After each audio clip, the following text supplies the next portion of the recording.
నిజంగానే ముస్లిం మైనార్టీల పట్ల వీళ్ళకి చిత్తశుద్ధి ఉంటే 2 సంవత్సరాలు అవుతుంది ఈ ప్రభుత్వం ఏర్పడి మైనార్టీల కోసం ఇది చేసినామని ఒక మాట చెప్పమానండి.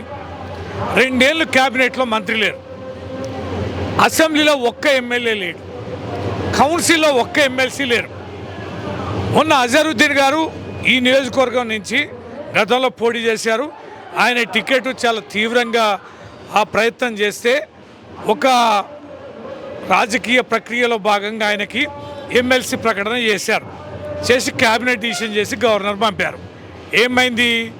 కేసు సుప్రీంకోర్టులో పెండింగ్ ఉంది కనుక ఈయన ఎమ్మెల్సీని అప్రూవ్ చేయడానికి సాంకేతికంగా సాధ్యం కాదు కనుక గవర్నర్ గారు ప్రమాణ స్వీకారానికి అవకాశం ఇవ్వకుండా అప్రూవల్ చేయలేదు. అంటే ఆయన ఎమ్మెల్సీనే డోలాయమానంలో ఉంది. పోనీ అజరుద్దీన్ గారి ప్లేస్లో ఎవరి ప్లేస్లో అజరుద్దీన్ గారికి ఇచ్చారు? అంతకుముందు మీర్ అలీ ఖాన్ గారికి ఇచ్చారు ఎమ్మెల్సీ. మరి ఆయనే ఎందుకు ఎమ్మెల్సీగా తొలగించారు? ఒక కీలకమైన ముస్లిం నేతను తొలగించి పోటీ చేసిన జూబ్లీహిల్స్లో పోటీ చేసిన అజరుద్దీన్ గారిని తీసుకుపోయి ఎమ్మెల్సీగా ఇచ్చి టెక్నికల్గా సాధ్యం కానీ ఎమ్మెల్సీ ఇచ్చి తీరా 10 రోజులు ఎన్నికలు ఉన్నాయన్నగా మంత్రిగా అజరుద్దీన్ గారికి ఇవ్వడం అనేది ఇది నమ్మదగిందేనా? సాధ్యమేనా? ఈ రకమైనటువంటి ప్రలోభాలకి గురి చేస్తారు. ఎంత బడ్జెట్ ఇచ్చారు ముస్లింలకి? ముస్లిం మైనారిటీకి మీరు ఇచ్చిన బడ్జెట్ ఎంత? కేసీఆర్ గారికి తెలంగాణ ప్రభుత్వంలో ఇచ్చింది ఎంత? మీరు రంజాన్ కానుకలు ఏమైనా పంపించారా? ఇవ్వలేదే.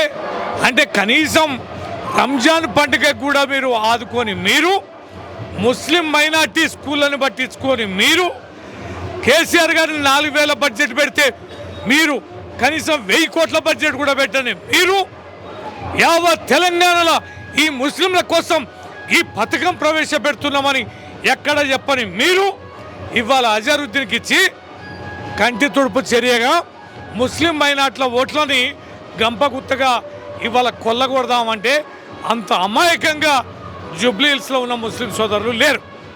సార్ అట్లాగే మైత్రివనంలో ఎన్టీఆర్ స్టాచ్యూ పెడతాం, దాంతో కమ్మ సామాజిక వర్గం ఓట్లన్నీ గంపగుత్తగా మాకే పడతాయి.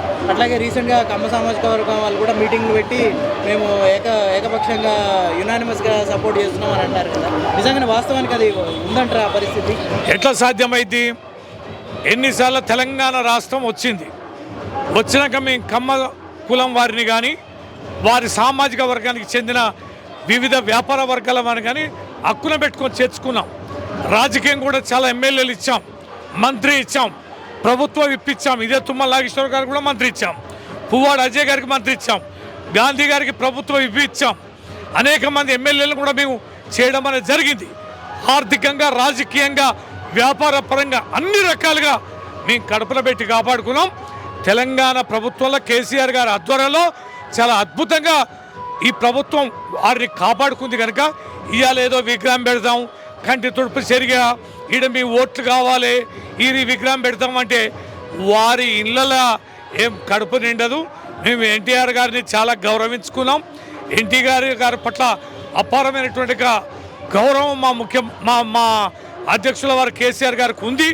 అందుకనే ఆ వర్గానికి కానీ ఎక్కడ ఇబ్బంది కలిగించలేదు. కాబట్టి ఇవాళ మీ మాయ మాటలకు, డ్రామాలకి ఎవ్వరు కూడా నమ్మడానికి సిద్ధంగా లేరు.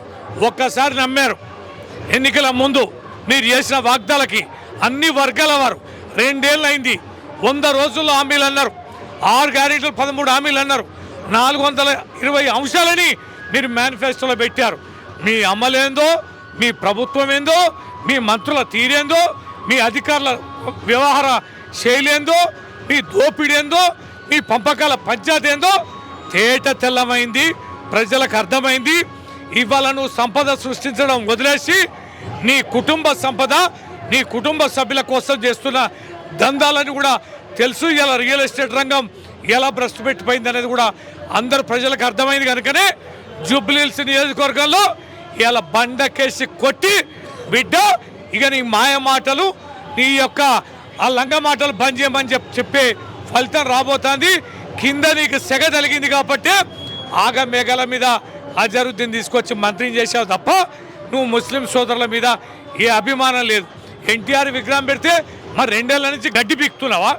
2 ఏళ్ల నుంచి ఎన్టీఆర్ విగ్రహం ఎందుకు పెట్టలే? ఇవాళ జూబ్లీ హిల్స్ ఇవాళ ఎన్నికల్లో నీకు ఆ కమ్మ ఓటర్లు అవసరం కాబట్టి ఇవాళ ఎన్టీఆర్ గుర్తుకొచ్చిరా. ఈ డ్రామాలన్నీ ఇలా ప్రజలు నమ్మే పరిస్థితి లేదు.